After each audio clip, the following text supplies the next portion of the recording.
শ্রী চরণেশু বাবা, আশা করি সকলে ভালো আছো। আমার মাতৃভূমির রক্ষায় শত্রুর বিরুদ্ধে যুদ্ধে যাচ্ছি দেশের সীমান্তে। হয়তো বাড়ি ফিরে আসতে পারি কিংবা নাও আসতে পারি। যদি ফিরে না আসি তাহলে আমার জন্য দুঃখ করো না, গর্ববোধ করবে যে তোমার বীর পুত্র পিঠে গুলি খায়নি। আমার মাতৃভূমির জন্য আমার প্রাণের সর্বোচ্চ বলিদানের প্রয়োজন হয়েছে আজ। আমি আমার দেশের জন্য প্রাণের বিসর্জন দিতে যাচ্ছি। ভালো থেকো, ঈশ্বর সকলের মঙ্গল করুক। কার্গিল যুদ্ধে লড়াইয়ের ময়দানে যাওয়ার আগে এক 25 বছরের সন্তানের তার বাবাকে লেখা শেষ চিঠি। নাগাল্যান্ডের কোহিমা জেলার নেরহেমা গ্রাম থেকে এসে ভারতীয় সেনাতে যোগ দেওয়া এক বীর। কার্গিলের প্রায় 16,500 ফুট উঁচুতে, যেখানে শুধু বরফের চূড়া, -10 ডিগ্রির ঠান্ডায় যেখানে নিঃশ্বাস নেওয়া যায় না, সেনার গরম পোশাক পরেও ঠান্ডাতে ফুসফুস জমে যায়, যেখানে অক্সিজেনের অভাবে কোনো কীটপতঙ্গ বাস করতে পারে না, এমন বরফের চূড়াতে জুতো পরে ওঠা মুশকিল জেনে -10 ডিগ্রির ঠান্ডায় জুতো খুলে খালি পায়ে ওই বরফের চূড়াতে উঠে প্রায় 20-25টা বুলেটে ঝাঁঝরা হয়ে 7টা পাকিস্তানি বাংকারকে একা ধ্বংস করে শহীদ হন। নাগাল্যান্ডের এই বীর জওয়ান নেইকা জেকুও কেঙ্গুরুজ। ক্যাপ্টেন কেঙ্গুরুজের বীরত্বের শৌর্যের কাহিনী বলার আগে আপনাদের কাছে একটা ছোট্ট অনুরোধ। নতুন যারা আমাদের চ্যানেলে, তারা আমাদের চ্যানেলটিকে সাবস্ক্রাইব করে রাখুন। আর ভারত মায়ের বীর বীরাঙ্গনার কাহিনীর আপডেট পেতে বেল আইকনে ক্লিক করতে ভুলবেন না। কথিত আছে, পুরনো যুগে নাগাল্যান্ডের সৈন্যরা যখন যুদ্ধে বেরোতো, যুদ্ধ জয়ের পর তারা শত্রুর কাটা মাথা সঙ্গে নিয়ে গ্রামে ফিরত তাদের বিজয়ের ট্রফি হিসেবে। নাগাল্যান্ডের জঙ্গলের মাঝে মাঝেই ছোট ছোট গ্রাম দেখা যায়। অখ্যাত ওই গ্রামের অনেক বাড়িতেই ভারতের বীর যোদ্ধার জন্ম হয়, যারা তাদের প্রাণের সর্বোচ্চ বলিদান দিয়ে রক্ষা করে চলেছেন মাতৃভূমিকে। পাহাড় ও জঙ্গলের কঠিন পরিবেশের সাথে লড়তে লড়তে শারীরিক ও মানসিকভাবে তারা প্রত্যেকেই এক একজন বড় যোদ্ধা তৈরি হয়ে যায়। 1998 সালে এমনই এক গ্রাম থেকে আসেন ক্যাপ্টেন কেঙ্গুরুজ।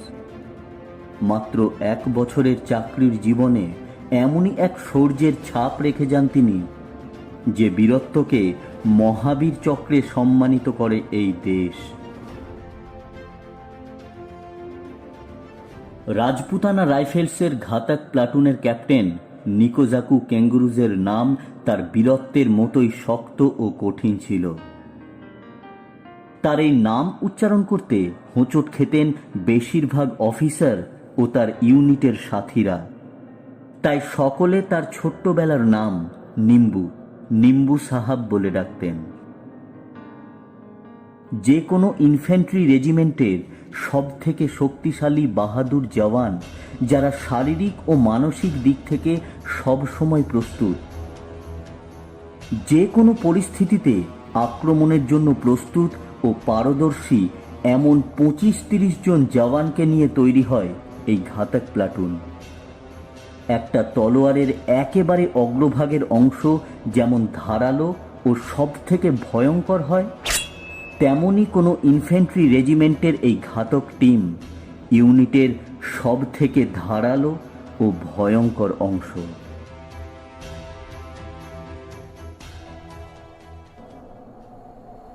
শীতকালে -45 ডিগ্রি ঠান্ডা পড়ে কার্গিলের দ্রাস সেক্টরে।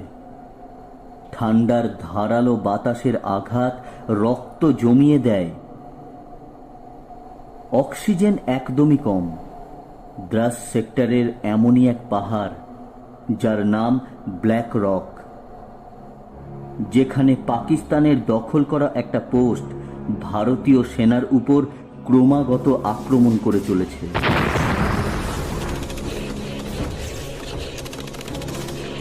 ব্ল্যাক রকে পাকিস্তানি সৈন্য এমনই একটা পজিশনে লুকিয়ে বসে আছে যেখানে পাহাড়ের নিচ থেকে না তো আর্টিলারি ফায়ার পৌঁছবে, না এয়ারক্রাফট থেকে পাইলট ফায়ার করতে পারবে। এই পোস্টকে তখন নিউট্রিলাইজ করার একটাই রাস্তা, direct commando operation.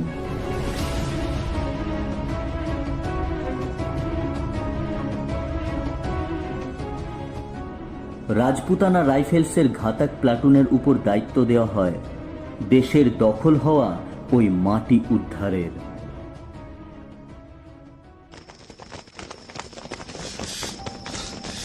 28 June 1999 Rajputana রাইফেলসের ঘাতক প্লাটুন ক্যাপ্টেন কেঙ্গুরুজের নেতৃত্বে যখন ব্ল্যাক রকের দিকে রওনা হয় তখন রাতের গভীর অন্ধকার।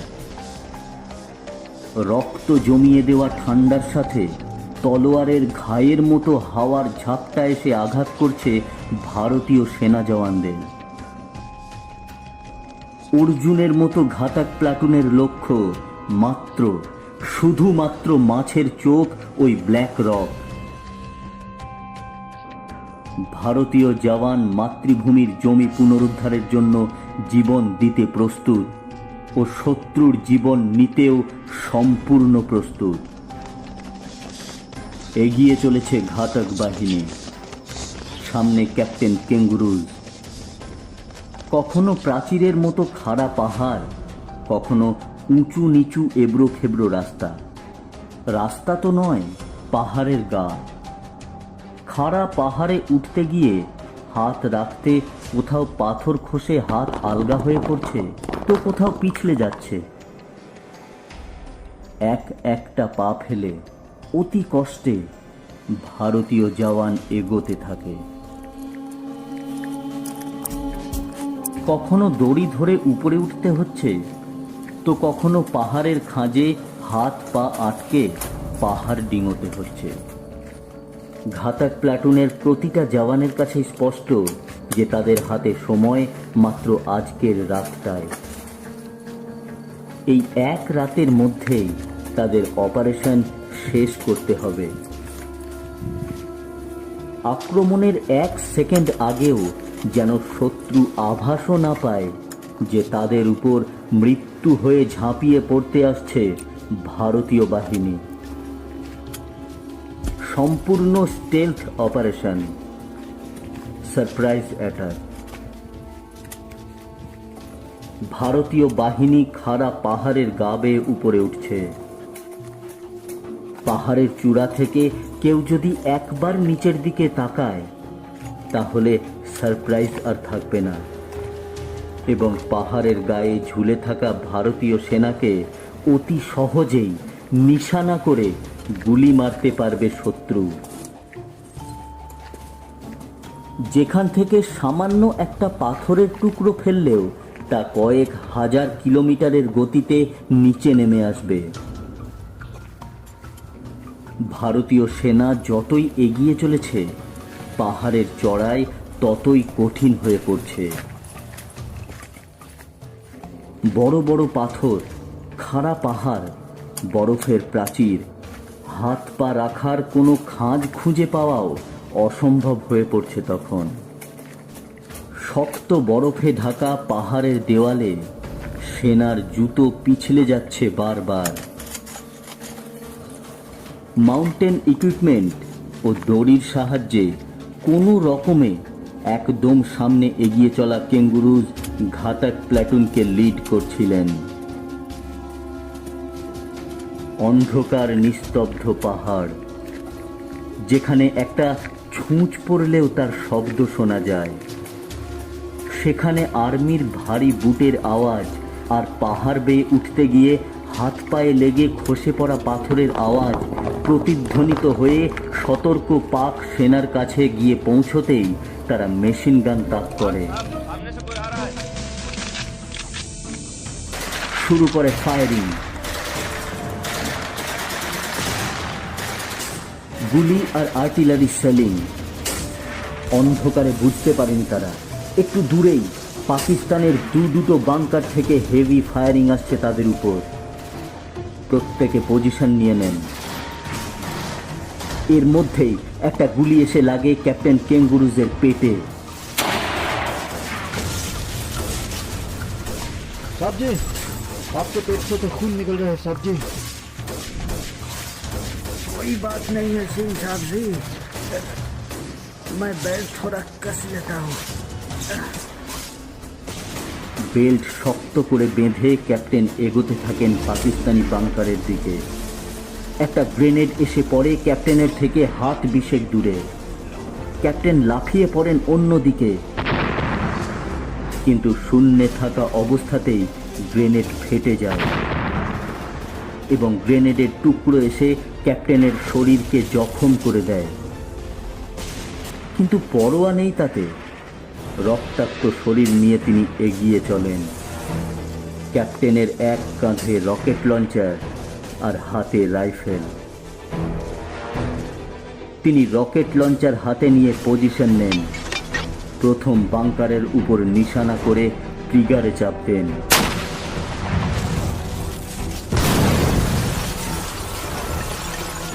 জ্বলন্ত গোলা দিয়ে সম্পূর্ণ ধ্বংস করে দেয় ওই বাংকার আর তার ভেতরের পাকিস্তানিদের। লঞ্চার কাঁধে রেখে দৌড়ে গিয়ে কোমর থেকে গ্রেনেড নিয়ে পিন খুলে ফেলে দেন দ্বিতীয় বাংকারে। দুটো বাংকার সম্পূর্ণ ছাই হয়ে যায়।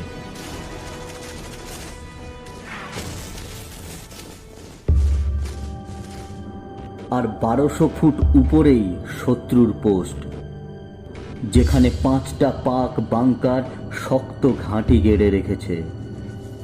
ভারী মেশিন গানের ফায়ারিং যেখান থেকে সেনার উপর আক্রমণ করে চলেছে বারবার। ওখানে পৌঁছে পোস্টের দখল নিতে হবে ঘাতক প্লাটুনকে। কিন্তু ওখানে পৌঁছতে গেলে শেষ একটা চড়াই তাদেরকে পার করতে হবে। খাড়া পাহাড় উঠে গেছে সোজা উপরে। পাথরের গায়ে মোটা বরফের চাদর জমে আছে, যেখানে হাত দিয়ে ওঠার বা পা আটকাবার মতো একটা খাঁজও নেই। মসৃণ বরফ, একেবারেই মসৃণ। বরফের ওই দেওয়াল বেয়ে ওঠা তো সম্ভব নয়, জুতো পরে তো নয়। এখন উপায় একটা বের করেন ক্যাপ্টেন কেঙ্গুরুজ। মধু পাড়তে গিয়ে বা ফল পাড়তে গিয়ে বর্ষার সময় খালি পায়ে উঠেছেন কত মসৃণ ভিজে স্যাঁতস্যাঁতে গাছে। লড়েছেন কত জানোয়ারের সাথে, চড়েছেন পাহাড়ে। সৈন্যের অর্ধেক ট্রেনিং তো তার ওখানেই সম্পন্ন হয়ে গেছে। বাকিটা পূরণ হয়েছে আর্মি জয়েন করার পর। এবার আহত বীর ক্যাপ্টেন নিকোজাকু কেঙ্গুরুজ এমন একটি কাজ করলেন যা শুধু ভারতে নয়, পৃথিবীর ইতিহাসেও প্রথম এবং হয়তো একমাত্র উদাহরণ হিসেবে লেখা থাকবে। তিনি 16,500 ফুট উচ্চতায় -10 ডিগ্রির ঠান্ডায় শক্ত বরফের উপর দাঁড়িয়ে নিজের পায়ের জুতো খুলে ফেললেন এবং খালি পায়ে বরফের দেওয়াল বেয়ে খাড়া পাহাড়ে উঠতে শুরু করলেন। খালি পায়ে মসৃণ বরফে যদি কিছুটা গ্রিপ পাওয়া যায়, নাগাল্যান্ডের এই বীর আঙুল আর আঙুলের নখ দিয়ে যতটা সম্ভব বরফে খামচে উপরে উঠতে শুরু করলেন। একটু ওঠেন আর দড়ি ঝোলানোর জন্য আংটা আটকে দেন বরফের গায়ে। চূড়াতে গিয়ে তিনি দড়ি ঝুলিয়ে দেবেন এবং ঘাতক প্লাটুনের বাকি জওয়ানেরা দড়ি ধরে উপরে উঠে আসবেন। এভাবে চূড়াতে যখন উঠে এলেন তিনি, আহত কেঙ্গুরুজের হাত পায়ের নখ ছিঁড়ে উপড়ে গেছে। রক্তাক্ত হাত পা নিয়ে ক্যাপ্টেন দড়ি বেঁধে দেন এবং ঘুরে দাঁড়ান পাক সেনার দিকে। শ্রোতাদের কাছে অনুরোধ করব যে আপনারা একবার কল্পনা করুন বীর কেঙ্গুরুজের ওই চেহারা। পেটে গুলি লেগেছে, গ্রেনেডের ছররার আঘাত সারা শরীরে, হাত পায়ের নখ ছিঁড়ে গেছে, উপড়ে গেছে। এমন রক্তাক্ত শরীরে এক কাঁধে রকেট লঞ্চার, হাতে রাইফেল নিয়ে দাঁড়িয়ে আছেন শত্রুর সামনে, যেখানে চারিদিকে ঘিরে আছে শত্রুর 5-5টা বাংকার। হলিউডের ছবির কোনো দৃশ্য মনে হচ্ছে না? হ্যাঁ, এটাই ভারতীয় সেনা, ইন্ডিয়ান আর্মি। বাংকার থেকে পাকিস্তানি সেনা গুলি চালাবে কি? কয়েক মুহূর্তের জন্য তারা আশ্চর্য হতবাক হয়ে গেছে। এই অন্ধকারে মসৃণ বরফের 1200 ফুট দেওয়াল ডিঙিয়ে এ উপরে উঠে এলো কি করে?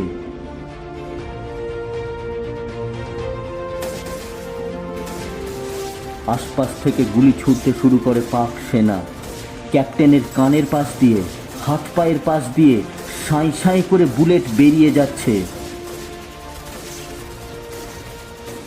কাঁধ থেকে রকেট লঞ্চার নামিয়ে হাতে নেন তিনি, নিশানা করেন সামনের বাংকারের দিকে, ট্রিগারে চাপ দেন।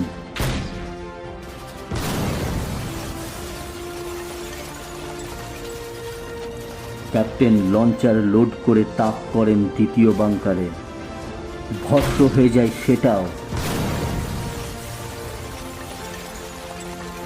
তৃতীয় বাংকার থেকে 2-3 জন পাক সেনা বেরিয়ে আসে তার উপর হামলার উদ্দেশ্যে। কোমর থেকে কমান্ডো ছোরা বের করে 3 জনেরই ঘাড় থেকে মাথা আলাদা করে দেন।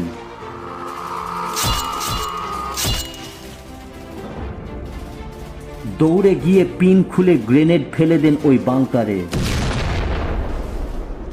ততক্ষণে একটু দূরের বাংকার থেকে মিডিয়াম মেশিন গান তাক করা হয় তার উপর। 15-20টা গুলি এসে ঝাঁঝরা করে দেয় তাকে। পড়ে যান মাটিতে। কিন্তু এখনো দুটো বাংকার বাকি আছে।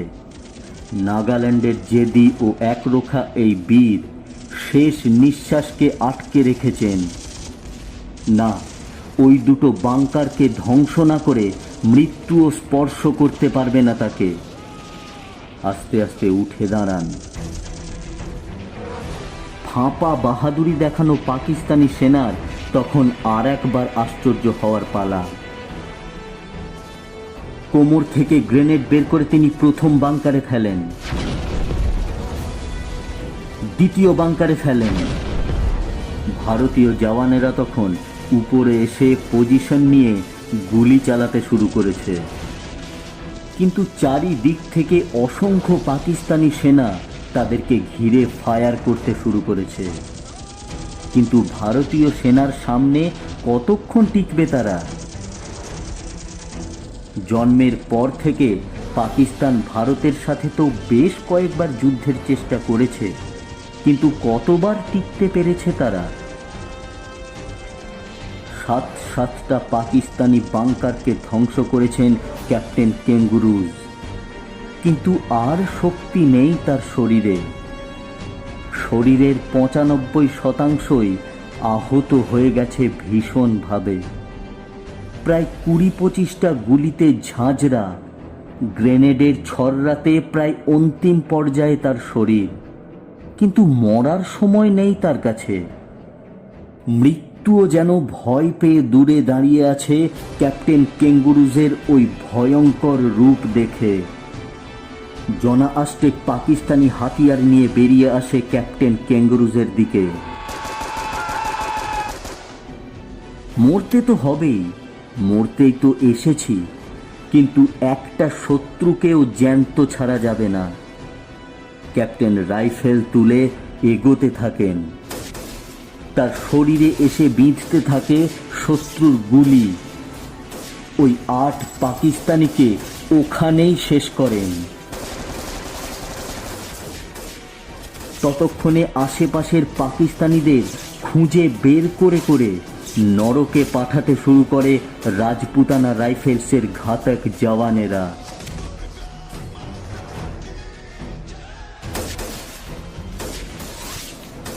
কিন্তু বীর ক্যাপ্টেন নিকোজাকু কেঙ্গুরুজ, রাজপুতানা রাইফেলসের প্রিয় নিম্বু সাহাব ততক্ষণে একা 7টা পাকিস্তানি বাংকারকে ধ্বংস করে ঢলে পড়েছেন মৃত্যুর কোলে।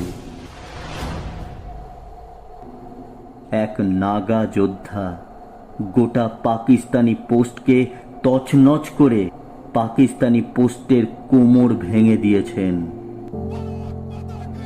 পোস্টের দখল নিয়ে রাজপুতানার জওয়ানরা ভারতের জাতীয় পতাকা উড়িয়ে দেন, কিন্তু তাদের সবার প্রিয় নিম্বু সাহাব তখন আর তার ত্রিরঙ্গাকে স্যালুট করার জন্য বেঁচে নেই।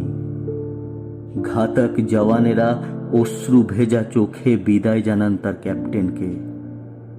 তাদের আওয়াজ প্রতিধ্বনিত হতে থাকে পাহাড়ের চূড়াতে, নিম্বু সাহাব ये आपकी जीत है, নিম্বু সাহাব ये आपकी जीत है। শ্রী চরণেশু বাবা, আশা করি সকলে ভালো আছো। আমার মাতৃভূমির রক্ষায় শত্রুর বিরুদ্ধে যুদ্ধে যাচ্ছি দেশের সীমান্তে। হয়তো বাড়ি ফিরে আসতে পারি কিংবা নাও আসতে পারি। যদি ফিরে না আসি তাহলে আমার জন্য দুঃখ করো না, গর্ববোধ করবে। কারগিলে তার এই শৌর্যের সম্মানে, নিজের প্রাণের সর্বোচ্চ বলিদানের সম্মানে ক্যাপ্টেন নিকোজাকো কেঙ্গুরুজকে মহাবীর চক্রে সম্মানিত করা হয়।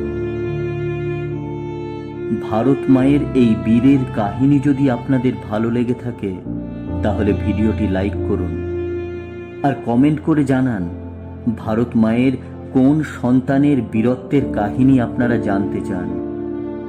আমরা শীঘ্রই আসব ভারত মায়ের কোনো সন্তানের নতুন কোনো বীরত্বের কাহিনী নিয়ে।